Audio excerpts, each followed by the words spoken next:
Hello, and welcome to our community conversation regarding the Whitemarsh Board of Supervisors positions, sponsored by MoreThanTheCurve.com and PlymouthAndBeyond.com. Tonight we're in a home in Lafayette Hill, and this evening has started out as an invitation for a debate. The Whitemarsh Republican Committee invited the candidates who are Democrats and the lone independent to a debate, and the independents signed up right away, Eli Glick, and then the Democrats never responded. So we decided to muster on, and tonight we're going to ask the candidates who did respond some questions. So we did sit down and have a conversation with all the individual candidates, independent Eli Glick, and the Republican ticket of Linda Dole, Perry Schwartz, and Frank Scarpello. So what you'll see here are their conversations and their answers to our questions, as well as the opportunity we gave each candidate to offer the voters in Whitemarsh a closing statement before this very pivotal election coming up on Tuesday, November 5th. We'd hoped to include everybody, but again, the Democrats did not respond. Let's start. Well, Frank and Eli, thanks for sitting down with us. We'll start with our first question here is what could the township or even the county have done differently to get Butler Pike open sooner? Obviously, it's a huge concern to the residents. We'd love to hear your thoughts on that. Well, first and foremost, it's a communication issue right now. I think that both the township and the county need to do a far better job in communicating with the residents of Whitemarsh and letting them know everything that they need to know so that they can go about their daily life. They need to let them know how long the road is going to be closed. They need to let them know the process. They need to provide access to information that people can get whatever way they want it to be, whether it's on a website, whether it's through email, and whether it's through personal communication. People are really angry about this, and I think that they should have an opportunity to vent about these things. We had a recent Board of Supervisor meeting where it simply said on the agenda that there's going to be a discussion about the various traffic issues. Didn't mention that 2 people from the county were going to show up. So I think that we should be having those kinds of open town hall style meetings dedicated just to be talking about that. Excellent. I agree, communication is definitely an issue. However, another point is, I've walked down there, right? So we're talking, the linear distance is about 6 feet. That's stopping people from getting across this road. And it's stopped my commute, everyone's commute. I mean, it's terrible. I was at the meeting where the township, where the county representatives were there. And I asked them, I said, hey, if this bridge were deemed impassable for rail, how fast would this get fixed, right? And of course, I was given a few and it looks like this. And I said, well, no, if we said, if that bridge were unpassable, if this would get fixed in an instant. And they both agreed. Now, we can't say it's impassable, right? But the point I'm making is more can be done about this from the county, from the township, and communication is key, but the interaction between the two is also. What confounds this problem is other road closures in the areas. Now, we have known that this road closure has been going on for a number of years. So why have these other road closures been scheduled? Why haven't they been scheduled around this? Why isn't someone looking into this to make life better for Whitemarsh residents and commuters? I also asked, has anyone looked at the cost to this, to businesses there, to commuters? What's lost? There was no answer, right? No one's thinking along these lines. Another point, pardon me, is along with that closure, we have a bunch of sinkholes. We're going to have 60 plus townhomes at Abolition Hall. No one's thinking along those lines. What are we going to do? How are we going to fix these sinkholes? I have my idea. They're going to pour cement in there. It's going to cause even more problems. This is something that needs to be addressed when developers come before the Board of Supervisors and not kicked down the road, as we always hear. We're going to settle that in land development. And I would just like to add that the stormwater issue is one that is not just on the Whitemarsh side. That Butler Pike, that's the dividing line between Butler and Plymouth, and there's been a lot of high density development that's going on the Plymouth side, and all of this stormwater is going into this area, and we haven't really done a significant traffic feasibility study, not just for this area, but for other areas where development's coming up. we always put the cart before the horse, similar to what Frank said. We develop and then we do the feasibility study. Well, why aren't we doing the feasibility study first and see about all of these various infrastructure issues, and can we tolerate this type of development, where the stormwater is going to go? I mean, it's the old saying, Whitemarsh is called Whitemarsh for a reason, and we also have this limestone issue on that end of town, so we need to look at that. Excellent, thank you so much. So, Eli and Frank, for our next question here, what steps will you take to make our local government more transparent, more accessible to the residents here in Whitemarsh? You want to take that one first, Eli? Sure. So I think this is a topic that we all agree on. We all agree that transparency is an issue. The township does a poor job of communicating to its residents, providing information that is detailed enough so that, and in advance enough so that people know what's going on, whether that be at meetings or hearings, things like that. So we need to access all components of communication: digital, voice,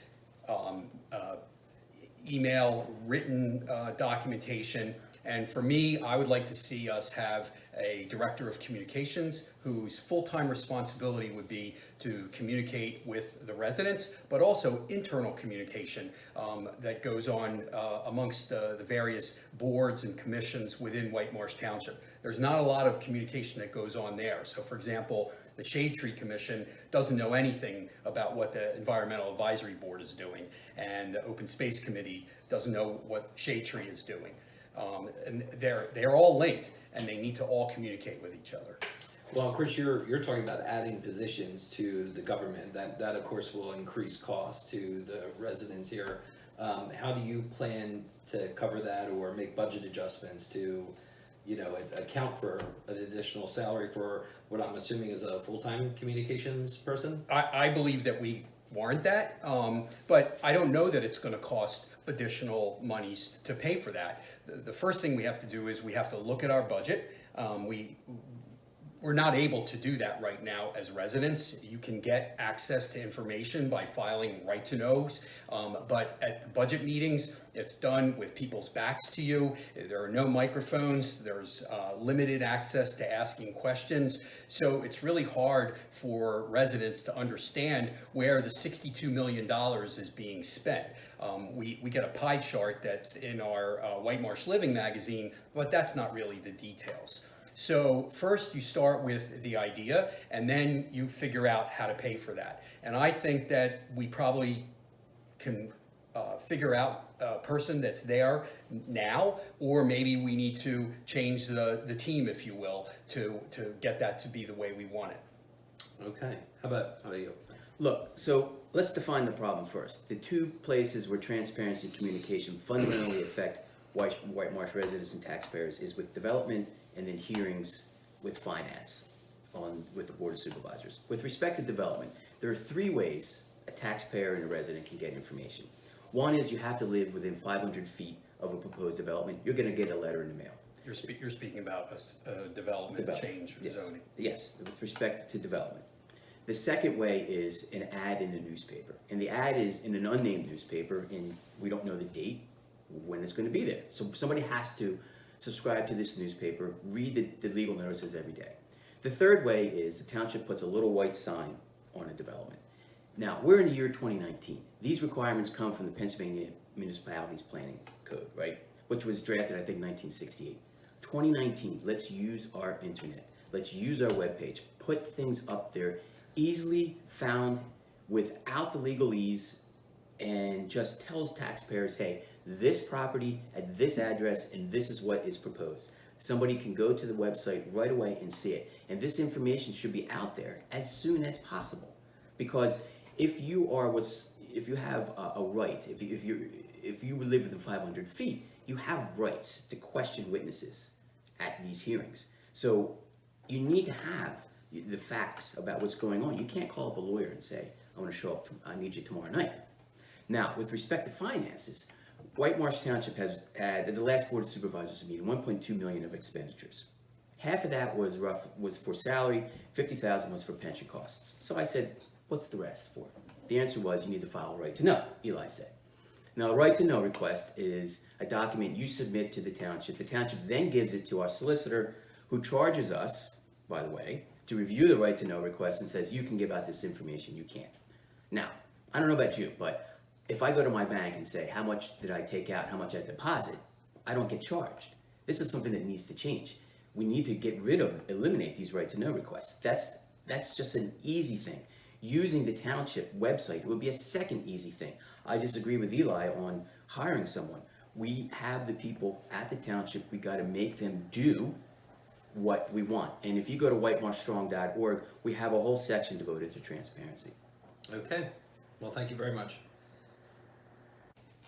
Linda, Perry, how are you doing? Good evening. Have a question for you here about Abolition Hall. What steps could have been taken before a housing development was proposed at Abolition Hall to prevent or possibly limit the development that we are now facing in our community? Yeah. Abolition Hall, originally the land was appraised, and it was appraised just for the value of the land, not building anything on it, which comes in at a very low ball price. It's just for the land. And the township, we were told, is required to take the lowest price, that's all they can offer, to a developer.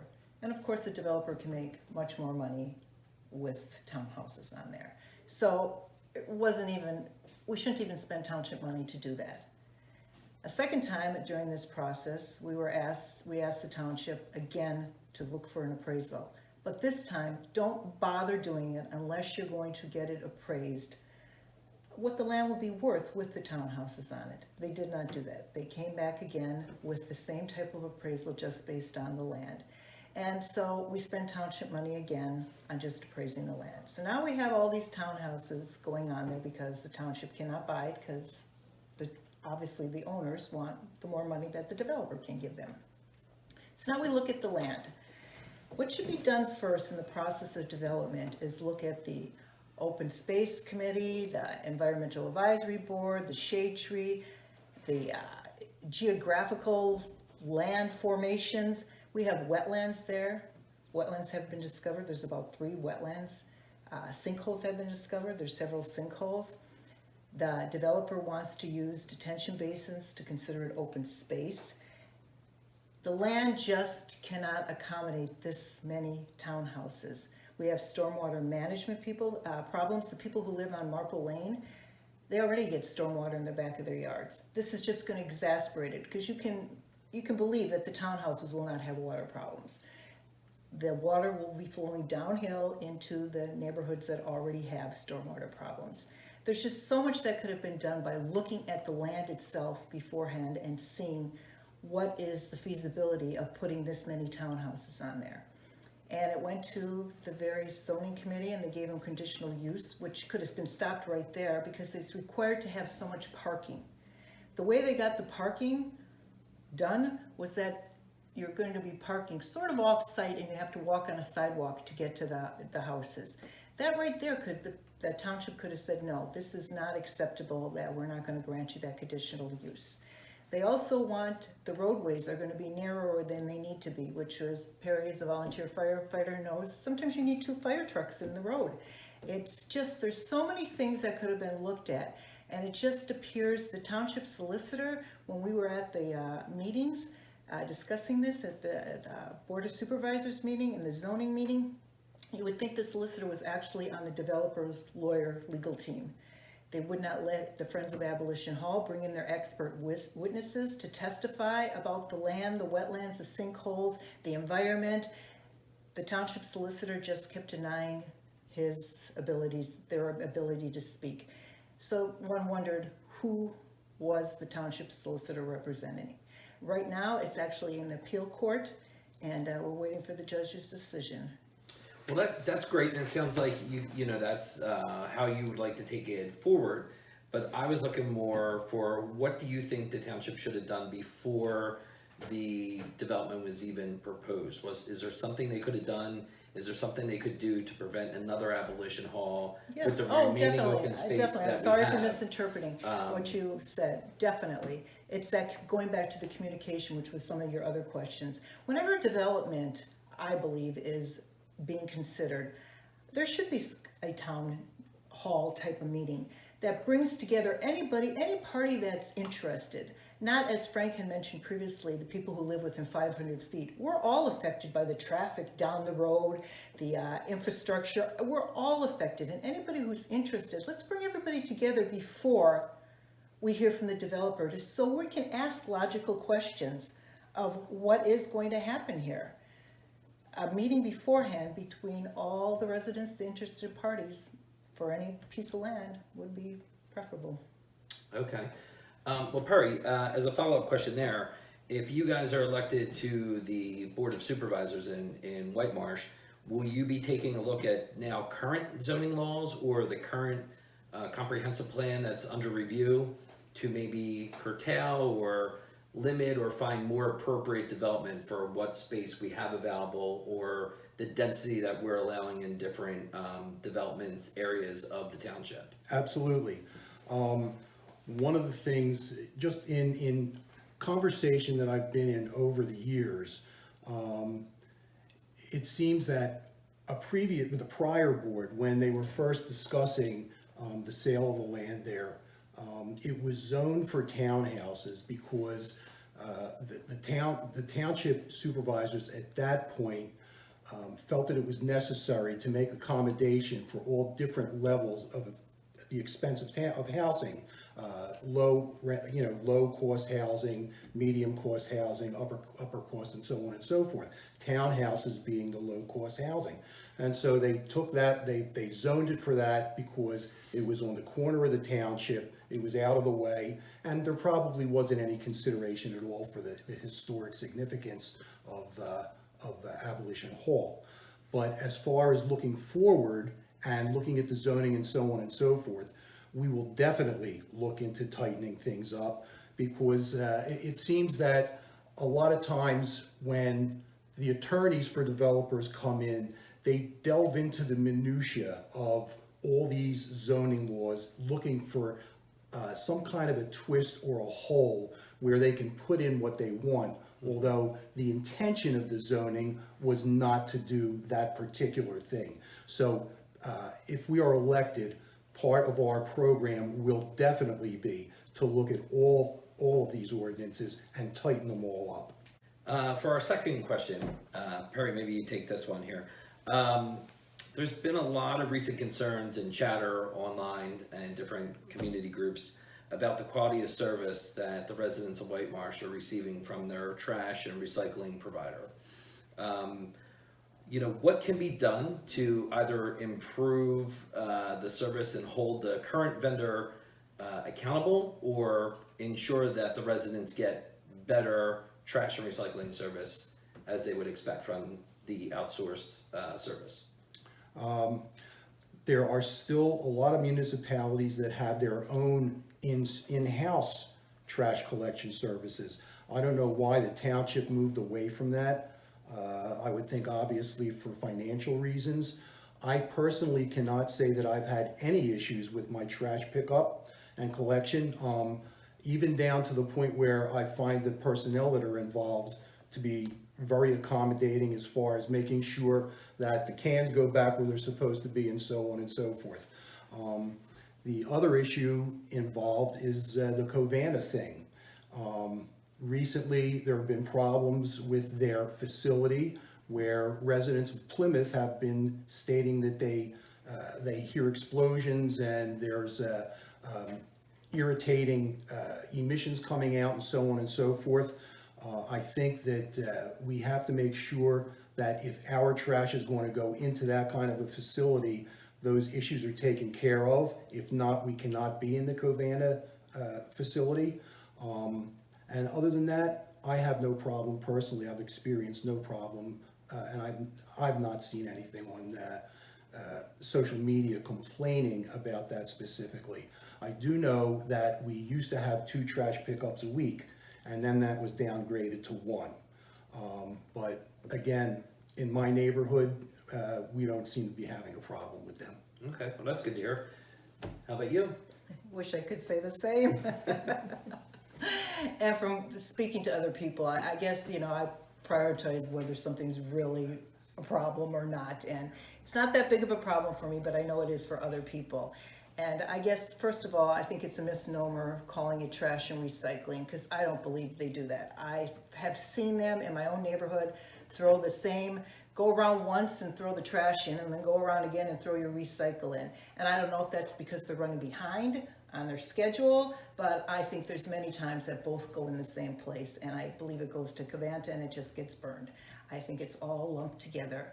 The other thing that I have a problem with is we were all given, which I was very grateful for, back when we used Recycle Bank, we were all given these big green containers because Recycle Bank had a special truck that they put those on and they slid on the truck, and that's how we got rid of our recycle. That was in that green container.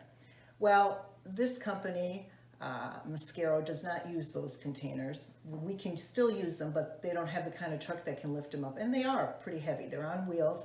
And so they basically, I've watched them. They dump it in there and they throw the container. My neighbor across the street, a wheel fell off. His lid is now off. My lid is falling apart, and it's all because of the way they're handling it. So I called Mascaro and I said, you're basically destroying my container, and I've seen you do this to other people. Are you going to replace that container now? No, it's up to you as a resident to go out and buy another container. And I'm sorry, I don't think that's right.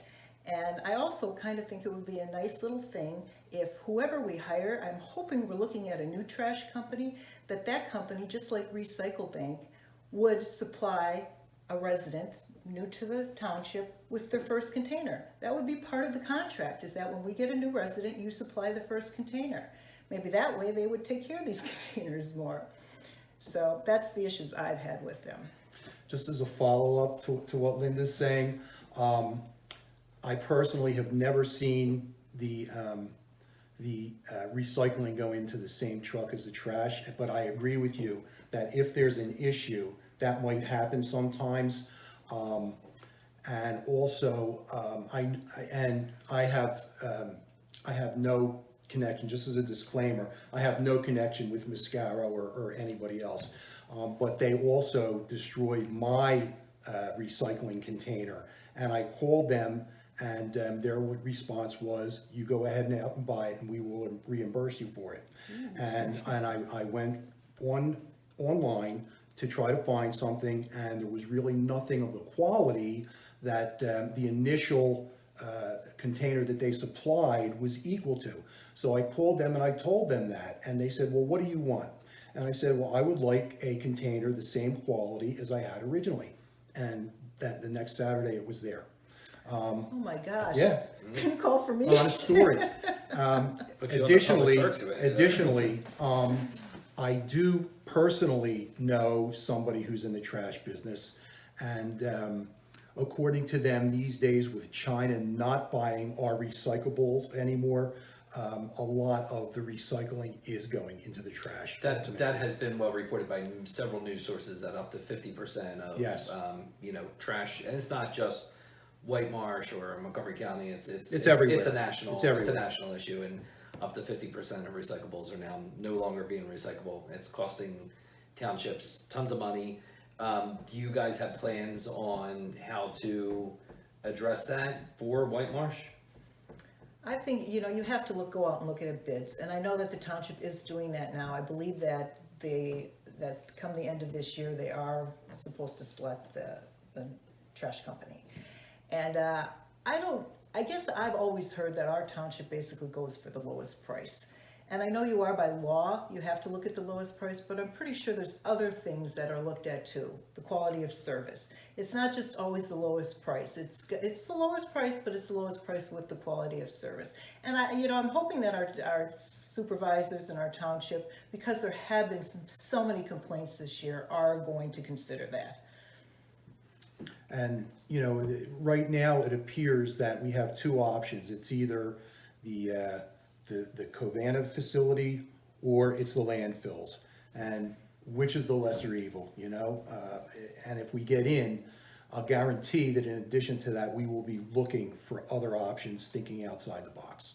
Okay, well, excellent. Thank you for your answers on those questions. Thank you. So I made a few notes, so I'm not long-winded, and I'll refer to them for my statement. I just wanted to thank everybody responsible for putting this together.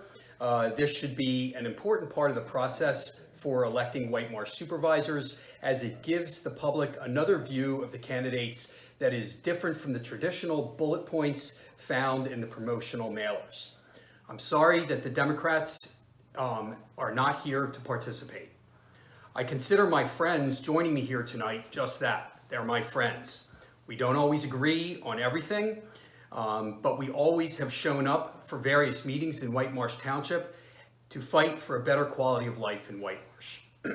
For me, I believe first and foremost that Whitemarsh has a communications problem. It does not reach residents in an effective and efficient way, and most residents are in the dark of what goes on in Whitemarsh that impacts their daily lives.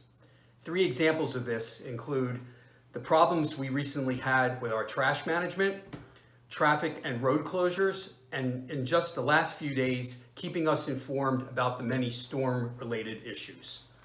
I personally wanted to see how another township functions, so I signed up for email blasts from neighboring Whitpain Township. During the storm, I received at least 2 emails per day concerning road closures as well as power outages. Whitemarsh would benefit from such a system. I believe that Whitemarsh can do a much better job in protecting the environment. Under the Democratic leadership, our tree canopy has degraded. We have an ongoing stormwater and sinkhole problem, and we are barely making a dent in lowering our carbon footprint. Related to the township's poor environment stewardship are its unsustainable development and land use practices.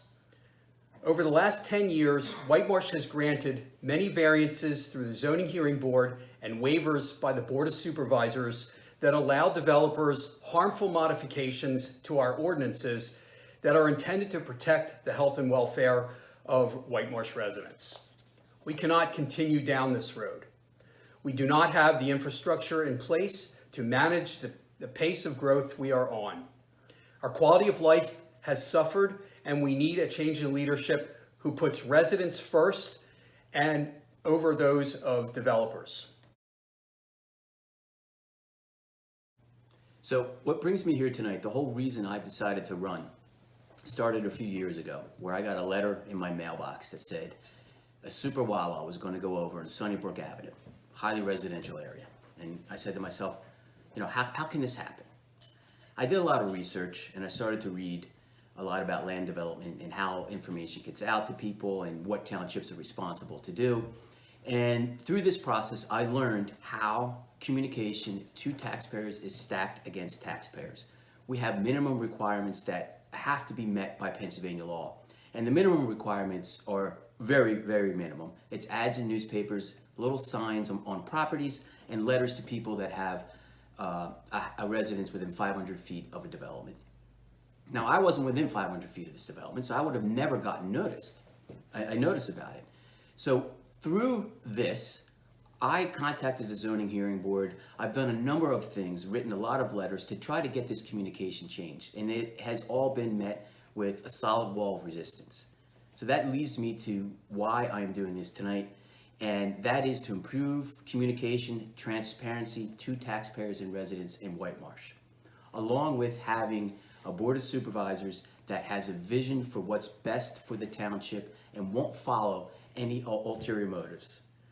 That's what brings me here today, and if I am elected, I will make sure that every Whitemarsh resident that wants to be informed will be informed. We'll get rid of the right to know requests, and we'll allow citizens that want to be involved to be involved. Thank you.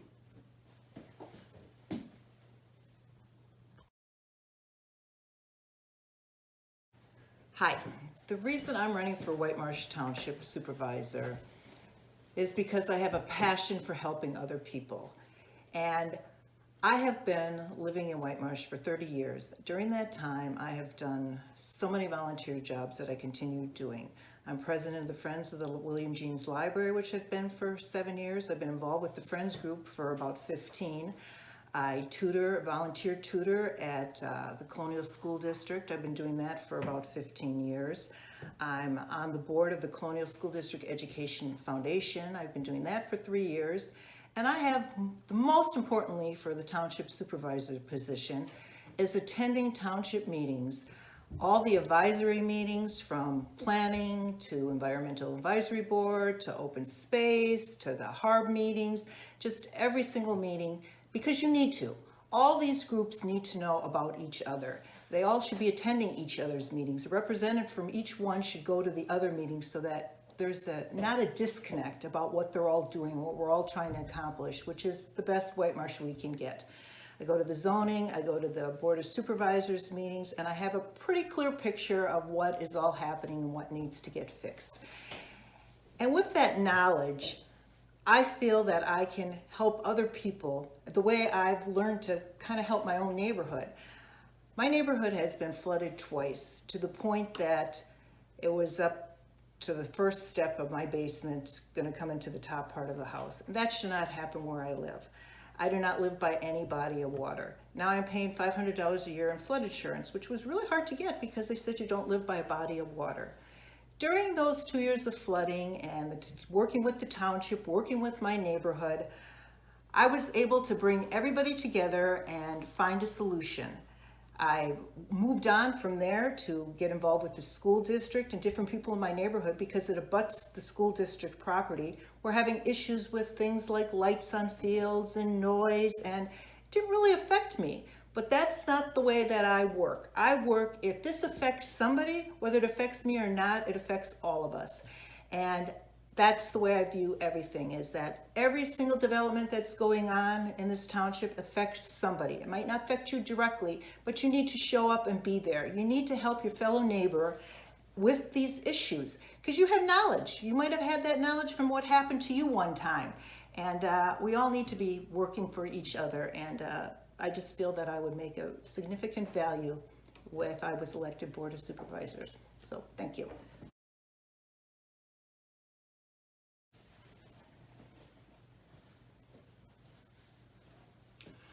I'd like to thank More Than the Curve and Plymouth and Beyond for sponsoring and carrying out this forum that could have been a debate had our opponents shown up. I have long admired both of your commitment to our community, and I feel you play a major role in disseminating vital information to the community that many would not receive without you.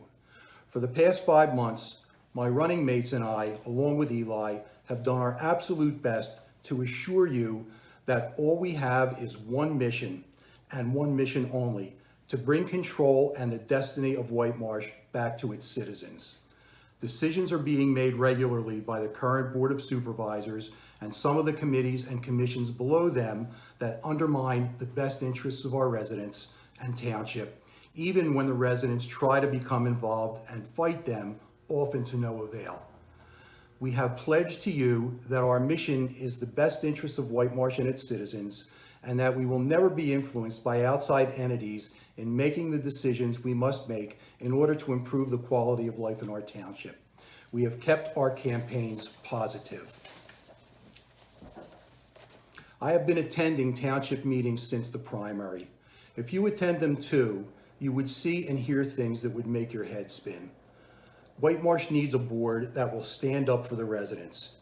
Any vote given to one of our opponents will bring the township one step closer to business as usual and to a continued reputation as easy among developers.